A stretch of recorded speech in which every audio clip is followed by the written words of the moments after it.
This is a plastic bottle, a simple item we use every day, yet it represents a massive environmental problem. In the Philippines, approximately 2.7 million tons of plastic waste are produced each year. Out of that amount, around 20% ends up in our oceans.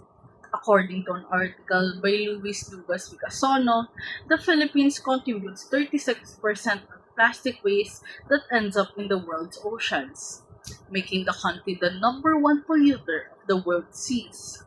This growing issue stems from the country's high dependence on single-use plastics, particularly multi-layer sachets and pouches.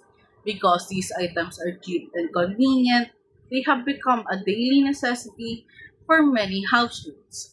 But this has led the Philippines to become what experts call a sachet economy. By some estimates, the Philippines consume about 163 million sachets every single day, a number that continues to rise and worsen the alarming levels of marine plastic pollution across the country. The plastic waste crisis is not just an environmental concern. It affects our health, our fishermen, and our future. The plastic that ends up in the ocean breaks down into microplastic that contaminate fish and other seafood, eventually making their way into the food we eat.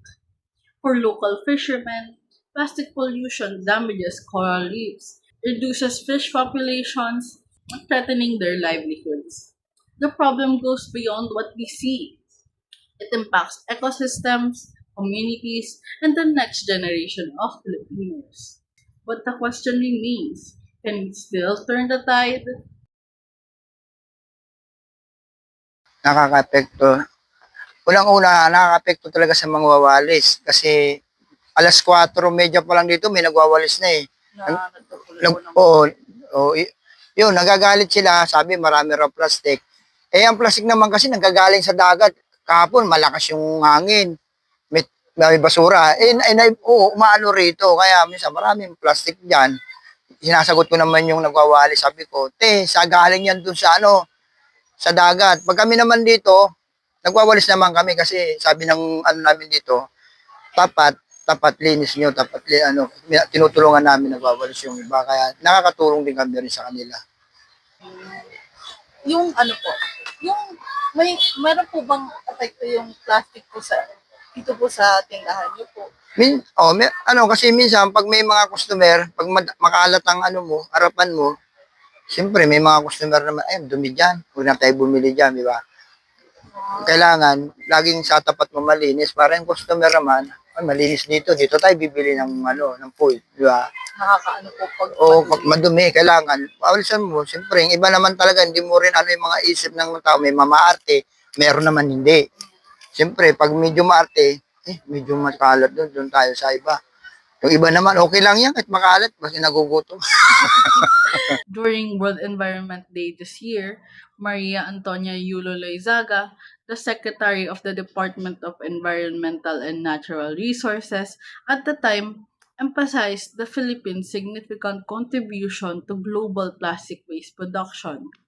Loizaga noted that 12 out of 24% of the country's 61 metric tons of waste generated each day are made of plastic. Out of that total, about 33% ends up in our landfills and dump sites, while around 35% goes into open environment waterways and eventually the oceans. These figures reveal how much our waste is still not properly managed and how easily plastics find their way into nature. Araw-araw po ba ganun kadaming basura yung nalilinis? Yes. Ganun po araw-araw. Sa dami ng ilog sa ating sa buong Muntinlupa. Kasi ang hawak namin, mula to na sa hanggang sukat. Downstream to upstream. May mga village din kami na may mga ilog dyan. So pag nag-request sila, pupunta namin automatic yun. Ganun po araw-araw, 3 oras po kayo naglilinis. Maghapon yun. Kanina ginawa lang namin sa loob ng 3 hours. May isang area. So, meron po ibang area. Nangyari po sa area ko ito, isang araw po, sa iba na sa susunod. May scheduling na lang ang ginagawa namin. Scheduling na lang ang ginagawa. Kung madumi sa kabilang area, i-schedule namin sila. schedule. Kasi minsan ang pinakamarami naming iris ang araw, 3. Depende yan kung ang basura dun sa isang area is konti lang, lipat kami sa kabila, lipat kami sa kabila. Minsan 2, minsan 1 lang pag sobrang dami. The numbers are clear. The Philippines face a serious plastic waste problem. But acknowledging this reality is the first step toward change. Our actions today will determine whether we continue to drown in our own waste or rise together to protect our oceans and our future. Plastics are one of the most common materials in our lives. Their creation starts deep beneath the ground. Their raw materials, mainly crude oil and natural gas, are extracted from the earth, and sometimes even coal plays a role. These natural resources are complex mixtures that made up of thousands of compounds all waiting to be transformed. Once extracted, crude oil is sent to refineries, where it is heated in giant furnaces.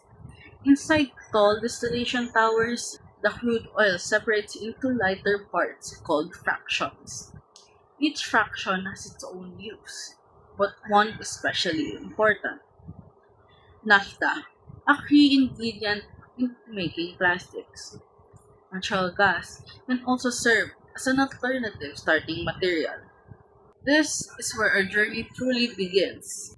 This is the point where raw fossil fuels are converted into basic chemicals needed to create plastics. From naphtha and natural gas, chemists extract monomers, tiny simple molecules that hold great potential. To make plastics, these monomers are linked together in a process called polymerization. When joined, they form polymers, long and repeating chains that give plastic their strength, flexibility, and durability.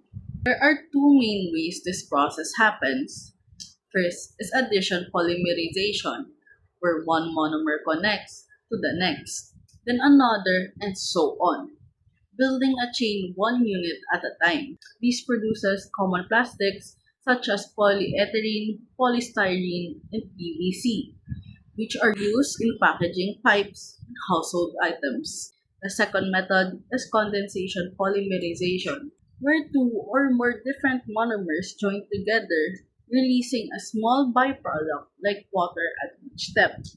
This creates materials such as polyester and nylon, which are found in clothing, films, and even engineering parts. Once the polymers are formed, they move into compounding, the stage of preparation. Here, the polymers are melted, blended with additives, and shaped into small pellets. These pellets may look ordinary, but they are the building block for nearly every plastic product we use today. In factories around the world, the plastic pellets from polymers begin a new stage in their journey. They are heated once again, pressed, molded, and extruded into countless finished goods.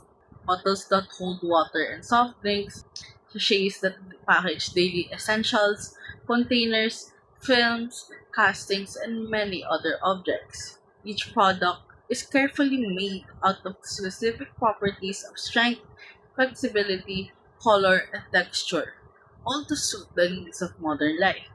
But after their use, most of these plastic products are thrown away after just one use. We dispose them and move on, rarely thinking about what happens next. Much of this plastic waste ends up in our landfills, while a large portion escapes into rivers, waterways, and eventually the ocean. Once discarded plastic reach the environment, they begin to cause serious harm, affecting not just nature, but also human health and livelihood. One major consequence is the spread of microplastics. These tiny fragments have infiltrated ecosystems everywhere, contaminating soil, water, and air. They disrupt nutrient cycles, hinder plant growth, and affect aquatic life by clinging to coral reefs and disturbing the feeding habits of marine organisms. A study even found that coral reefs exposed to plastics are 89% more likely to develop diseases due to pathogen contamination. Plastic pollution also severely impacts marine life. Many marine organisms, including fish vital to local diets, mistake plastic for food and ingest it. The ingestion of microplastics have been recorded in numerous species, causing both external and internal injuries, digestive blockages, and even death. Ito namang marine life, ang apekto po nito, lalo na mga isda natin, mga isda dyan sa lawa, once na ang tubig ay polluted at maraming basura, nawawalan niya ng oxygen. So, nagiging cause of fish kill na tinatawag. So, kaya yung mga isda, nagkakaroon ng hindi sila makakakuha ng tamang oxygen para sa kanila. So, yun ang nagiging dyan yung basura. Nagiging less yung oxygen ng tubig. Pero sa ngayon, since nga 2013, ang mga ilog natin nung araw, noong 2013, halos walang isda. Pero itong 2020 na halos tinagaan namin, after 3 years, 2016, napalabas namin yung tubig. So, after 2016, nakakita na kami ng nabubuhay na isa sa mga ilog. So, kaya nga, malaking progreso na yung nawalang basura sa mga kailugan. Kaya, kung maaari, na yung mensahe na may bibigay sa mga community na kung maaari, disiplinahin nila mga sarili nila. Kung maaari. Kasi, tayo naman makikinabang pwedeng pakinabangan sa mga natural resources natin. Personal experience. Sa personal experience ko nga ito, personal experience ko, based sa personal experience ko, nung talaga ako bilang sa Environment Protection Division, nung unang salang ko yan, noong 2013, nung unang clean up ko, halos sumuka ako sa baho talaga. Talagang sumuko po talaga ako. Talaga ako rin, diring-diri po ako nung una. Ngayon po, habang tumatagal, nalilinis, gumaganda na po ang amoy ng mga kailugan.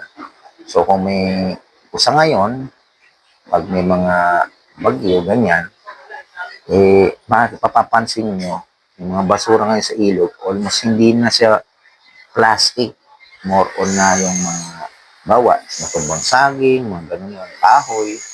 Pero yung dati talagang basura. Mas marami po plastic. Dati. Hindi lang plastic. Ultimo diaper, hayop, na nabubulok, dumi ng tao. Napapansin niyo po bang mas para bang nag-i-improve po na hindi Yes, mas malaki improvement nga sabi kung sa data nga namin, based 2016, 2013 kami nag-umpisa, 2013 namin natapos yung data namin, 20% na lang ng basura sa kailugan ngayon. So, ayun maintain na namin yun. So, marami ang LGU, maraming programa na nilalagay na una-una. Sa tulong din ng MMDA, meron na rin kami trash trap. Yun yung natatrap ang basura kung saan part lang sa pwede mag-stay yung basura. Meron po kayong Meron akong sample na picture nun. So, sample ko sa inyo. sino po nagpaano? Papingit ako sa inyo. Sa tulong ng MMDA, koordinasyon na. Ito yung before namin. Okay. Pakita ko sa inyo. Ito yung before. Kanina lang yan. Nakita niyo yung basura. Almost styro, saging, o ano man. Yan ang before. Ito yung during habang ginagawa namin. Natanggal namin yan kanina. And then, kanina lang yan. Mayroon November 17, 8:43 ng umaga. Then, makita nyo dyan ang after. Ito yung video niyan. Yung ano na po yan, lumulutang po yan o para po siyang net sa ilalim? Boom siya, trash boom.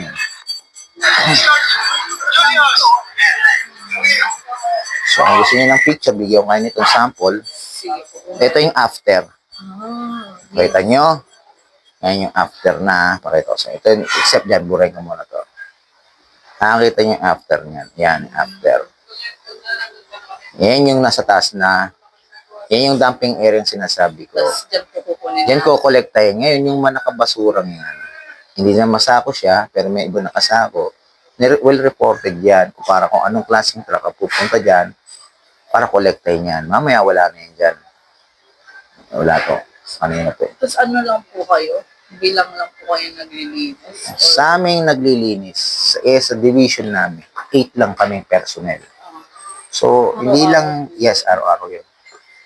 So, hindi lang naman kami ang Lake Management Office ang naglilinis. Meron pa tayo ibang ahensya na naglilinis. Gaya na po ng DNR. Meron po silang taong Estero Ranger. And then, ang ginawa pa rin ng gobyerno, meron ding mandato para sa mga barangay kasi may committee rin sila na for environment. So, kailangan nila maglinis din.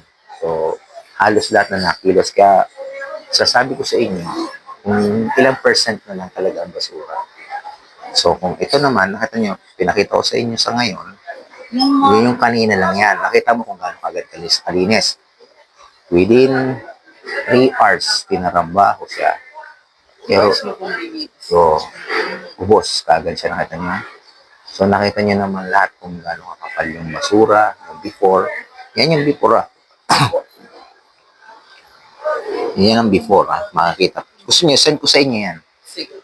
Bigyan ko ngayon ng data niya para may pagbasihan kayo na kung bakit ko nasasabing Meron po ba pwede pong masalihan na clean up? yes, willing kami na kung gusto niyo na clean up drive kasi willing kami, mga estudyante rin sa amin nag-clean up para nga minsan ang ginagawa na pag wala kami sa community na lang dyan, dati sa park pinapalinis namin sa mga bata, pero kung gusto niyo mag-clean up drive, maka-experience ng maglilinis sa ilog, willing din kami, bibigay lang kayo ng letter sa amin at para yung formal letter na kasi kayo mga minor age, kailangan may pahintot galing sa school at kailangan ma-aprobahan ng namumuno sa amin ng FA namin.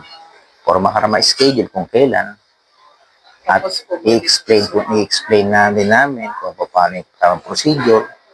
Unang-una yung safety ng mga maglilinis and also yung kung paano yung tamang paglinis proper way lalo na sa ilog.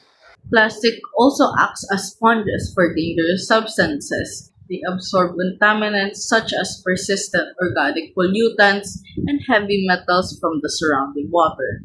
When ingested, these toxic substances enter the bodies of marine animals and can spread throughout the food chain. Since most plastics are buoyant, they travel easily through wind and ocean currents, spreading pollution in remote areas like Antarctica, far from where they are originally produced or used. This crisis doesn't only affect wildlife, it also harms people. In the Philippines, fishermen are among those most affected. Some report that they now catch more plastic than fish in a single day.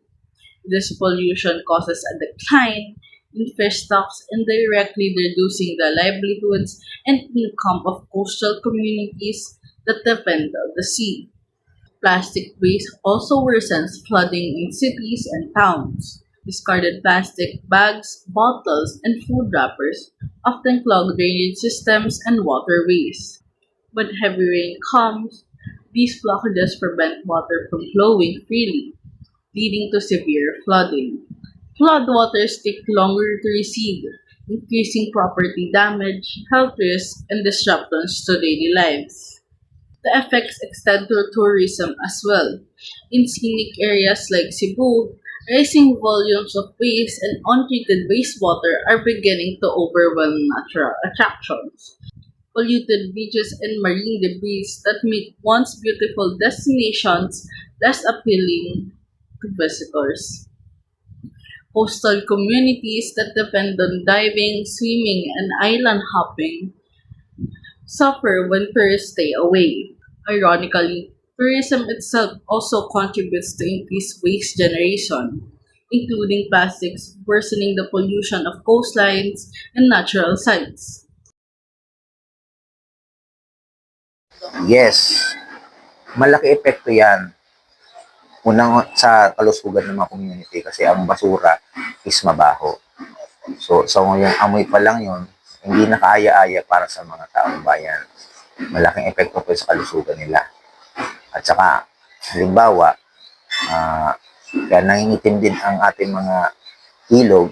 Halimbawa, may damit, may nakuha kami damit dyan. Yung damit na nabubulok, kapag hinango mo siya sa ilog, nagiging itim yung tubig. Kasi sa kanila nanggagaling yung nagiging black sand na yung ano niya eh. Parang black sand na tawag. Kaya ang amoy nila is hindi na kaya-aya. Masangsang na amoy. Pwede kasi na ano talaga yun. Kasi ang plastic ng una, mahirap matunaw yan eh. Ano yan, pag magbarado sa Green Hills yan, hindi basa-basa maano yan. Di ba meron dati Mayor dati dito sa Aldrin, bawal ang plastic. Kasi ang plastic talaga. Bawal pa rin po. Ngayon, marami naman taong matitigas ang ulo, hindi naman nasusunod yon. Kaya dumadami pa rin ang gumagamit ng plastic na yun. With all these impacts on the environment, wildlife, human health, livelihoods, and the economy, one question remains. What's behind the Philippines plastic pollution crisis?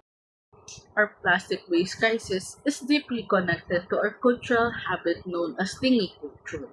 The use of single-use plastics have become so normal in our everyday lives that we barely notice it anymore. We buy and throw away items that we use only for a few minutes.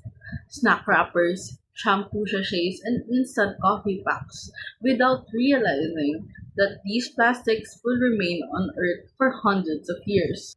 What's once begun as a matter of convenience has now turned into a deeply rooted system that fuels plastic pollution.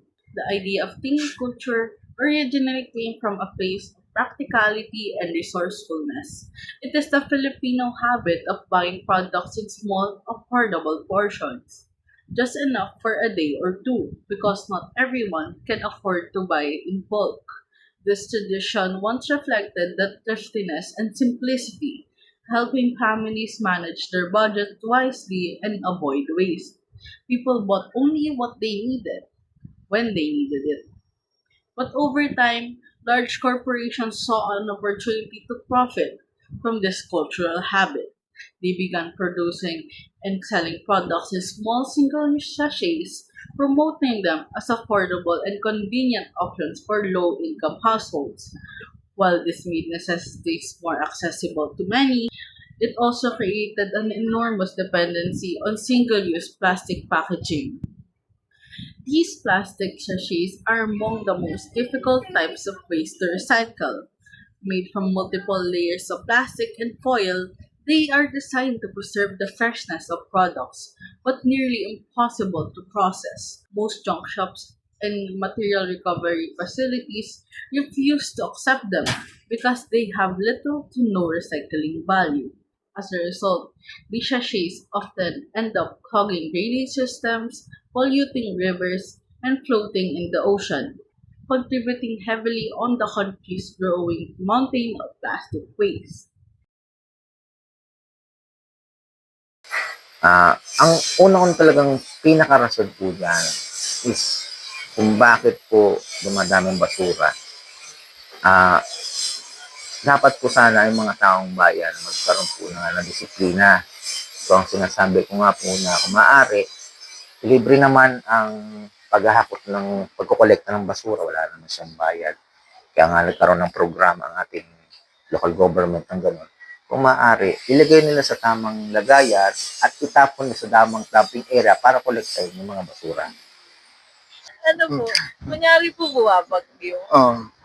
tapos naapektuhan po ba itong tindahan? Oo, kasi pag unang bagyo, walang tao. Kami ang nagbabantay ng bewog. Hindi niyo po, Hindi na, binabantayan ko kasi maraming magnanakaw rito. hindi niyo po siya nilinis. Inaano ko na lang ng ganyan. Kasi sanay, na, sanay naman ako sa ano rito. Pero kinakabahan ako, baka tangayin ako ng hangin eh. Dito po kayo Na- pag ginagawa. Oo, nung nakarami ba, may bagyo. Dito lang ako, yan, sira-sira nga yung payong ko eh. Pero meron ako pampalit, di ko pa kasi, merong darating pa kasing bagyo ngayon. Hanggang December pa yan. Kaya saka ko na lang lilinisin yan. Basa po kayo dito. Pag Oo. ano. Basta talaga ako, ano yung damit ko, yung mga damit ko, papalit ako. Lagi Pero naman, hindi po kayo dito nakatira. hindi, tinagano. Ang bahay ko doon sa Purokdos. Dito lang ang pwesto ko. Hindi po ba mahirap na dito po yung pwesto po niya sa Mahirap din kasi matumal. ano Kasi po ba yun? matumal, wala masyadong customer. Kasi doon na minsan umaga, doon ang mga estudyante. Kasi may arang na dyan. Yan, katulad, pag may naliligaw lang ng mga customer, kung gustong bumili, makakabili kami. Katulad nyo, naligaw kayo. Magkakaroon ako ng customer. It's heartbreaking to realize that something that was once represented Filipino practicality and creativity has now become a major environmental problem. What started as a culture of simplicity has been twisted by consumerism and poor waste management. If we truly want to address the plastic waste crisis, we need to rethink how we buy, how companies package their products, and how we can return to a lifestyle that values sustainability over convenience. Our teen culture, once rooted in practicality and thrift, has evolved into a system that fuels plastic waste. What has begun a smart way to make ends meet has now become a major contributor to our environmental crisis. And the effects are everywhere in our rivers, coastlines, and even the food we eat. The Philippines is now facing a serious plastic waste problem, producing about 2.7 million tons of plastic every year, with around 20% ending up in our oceans. Our dependence on single use plastics and the influence of teen culture have made convenience one of the biggest drivers of pollution. But despite how widespread the issue is, it is not too late to make a difference if we all take an action together. Or garbage. Anong dapat na step na ginagawa ng mga community, segregate nila yung mga garbage nila, yung mga basura nila. Dapat nakasegregate yung plastic, nakasegregate yung mga decompose at non-decompose. Dapat sinesegregate nila yon. Kasi may mga kumukolekta ng mga basura natin. Daily yon. Ay dapat kailangan magtulong-tulong o kaya kung sino mga ano rito, presidente, kailangan magtulong ng mga bayanihan, maglilinis, katulad niyan. Each of us has the power to help. On an individual level, we can start by practicing the 3 R's: reduce, reuse, recycle. To protect our environment, we can reduce by cutting down what we buy, saying to no single-use plastics, and choosing products with little to no packaging, buying in bulk, conserving electricity and water, and planning meals to avoid food waste and also minimize what we throw away. We can reuse by bringing our own eco bags, bottles, and containers, repairing or repurposing old items, and donating usable items instead of tossing them out. Choosing refillable or long lasting products, or sharing and borrowing items can also make a lasting difference. Finally, we can recycle by cleaning and sorting recyclables properly, joining local recycling programs, and supporting brands that use recycled materials. These small, consistent actions may seem simple, but together they make a huge impact. They reduce landfill waste, conserve resources, and lessen pollution. Studies show that reducing and reusing have the greatest environmental benefits compared to recycling alone. Across Asia, experts emphasize that following the 3R principles remain one of the most effective ways to combat both pollution and climate change. By turning these practices into daily habits, we make small yet powerful steps toward a cleaner and cleaner future. Beyond individual actions, our communities play an important role too. We can participate in cleanup drives to remove litter and strengthen unity, join Waste for Rice programs that encourage people to correct recyclables in exchange for essentials, and make eco bricks that turn non-biodegradable plastic into useful building materials. We can also help by spreading awareness through school, social media, and barangay campaigns so that more people understand how their choices affect the environment. Communities can also collaborate with the local government to improve waste collection systems, support plastic bans, and encourage recycling incentives. These collective efforts, though seemingly small, can prevent million tons of plastics from polluting our oceans each year. Yes, yun na nga, nagkakaroon nga ng programa ang LGU sa paglilinis ng mga kailugan para matanggal ang mga basura. Kayo po, ano po ba ang mga ginagawa niyo para po dito asan yung pag-ano ng plastic dito sa... Ay, ako tinutulungan ko pag halimbawa doon. May customer ako. Kunyari bumili ng palamig. Iniiwan na lang doon sa gilid. Minsan dinadampot ko na lang.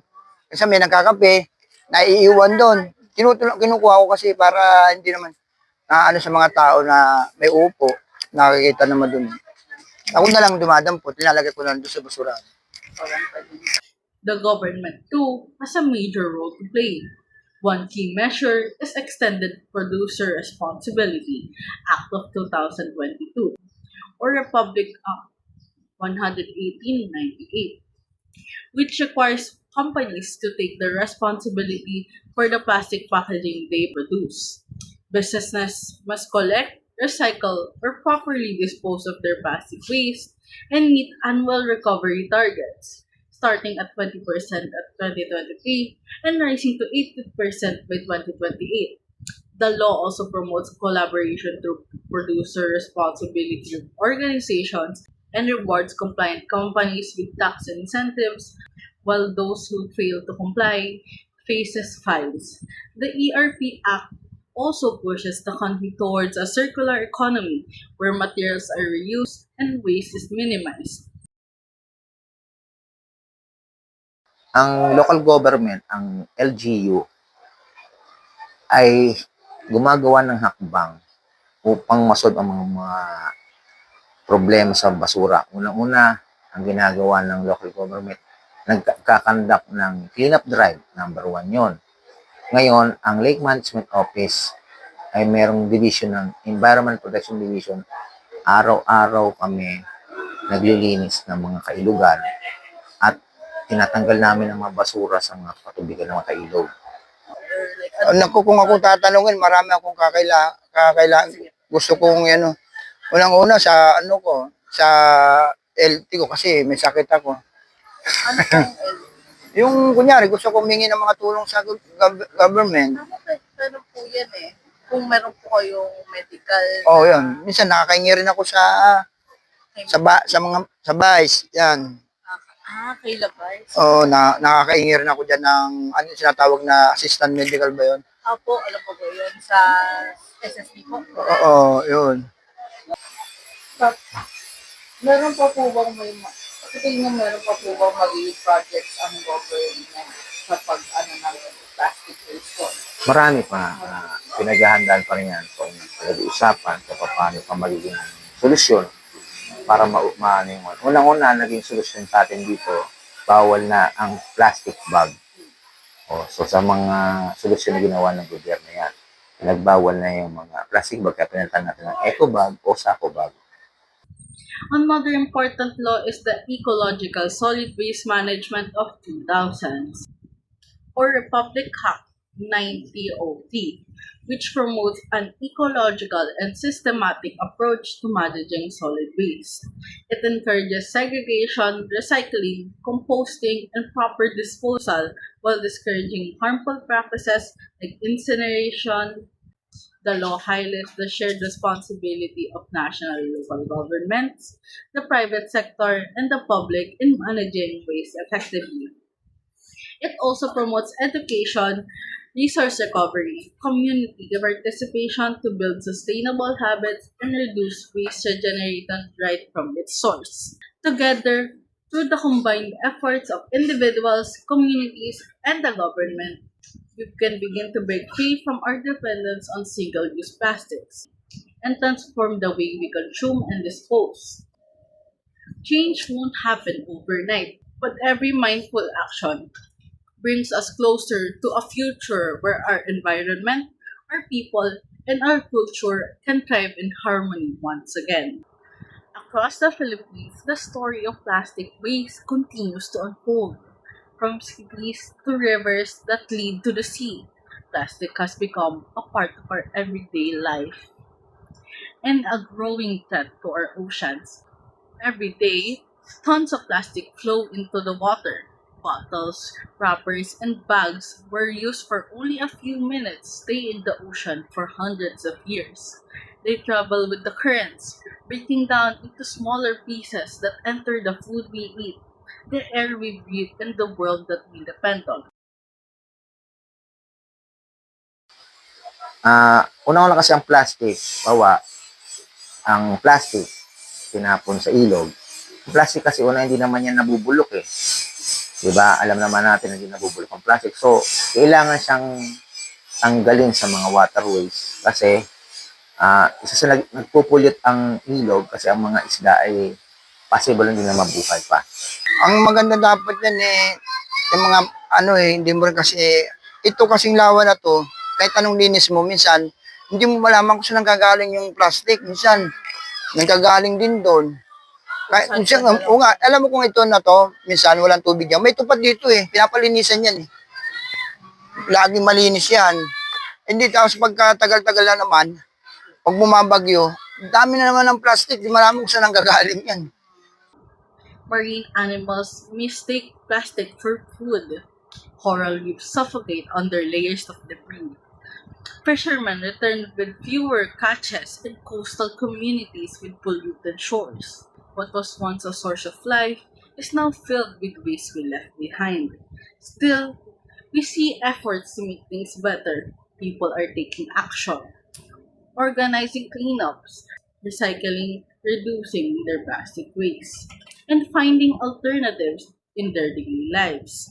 Some communities are proving that even small actions can create change.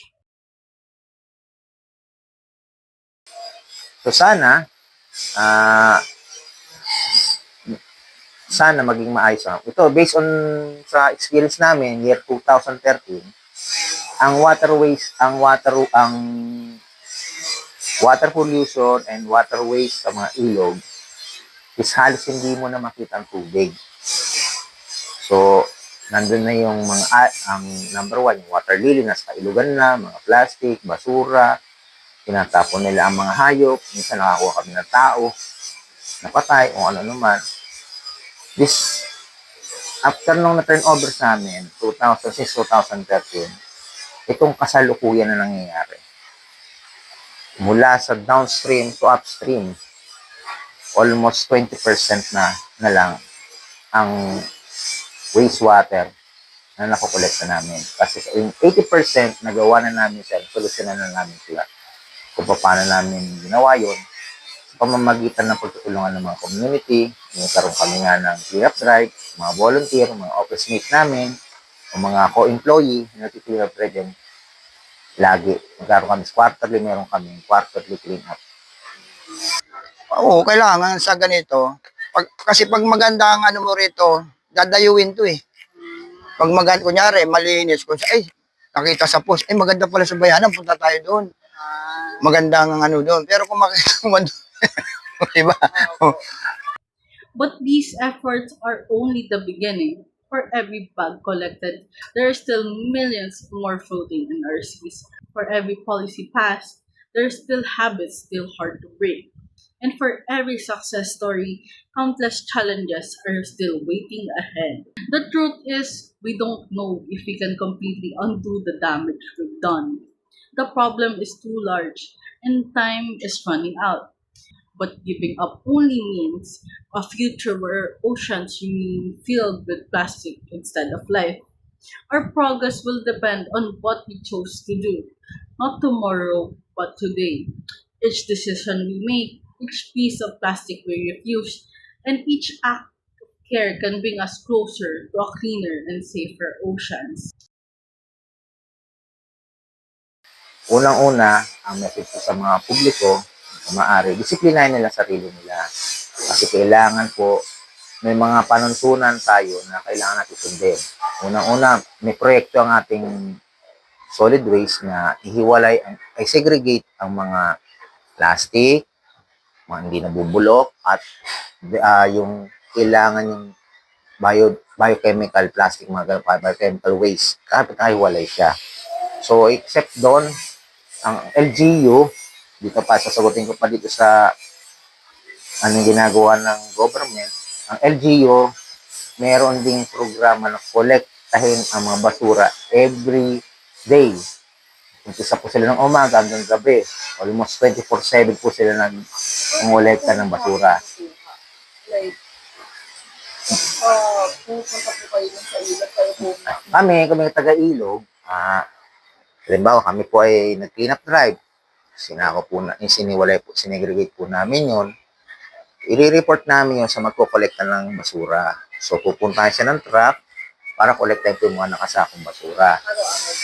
Araw-araw po ay naka-report, will communicate, bawat trabaho namin, pagkatapos namin mahango yung mga basura sa ilog, ipapasa namin sa monitoring yun para yung dispatching area, yung dispatching ng truck, papuntahan po yung area para kolektahin po yung basura. Ngayon naman sa mga community, ang LGU ay may programa na mangolekta ng basura sa araw-araw. Alas 24/7 po sila nangongolekta ng basura. Meron po silang day shift and night shift. Yan po yung makikita nyo yung kulay blue na Lunel truck.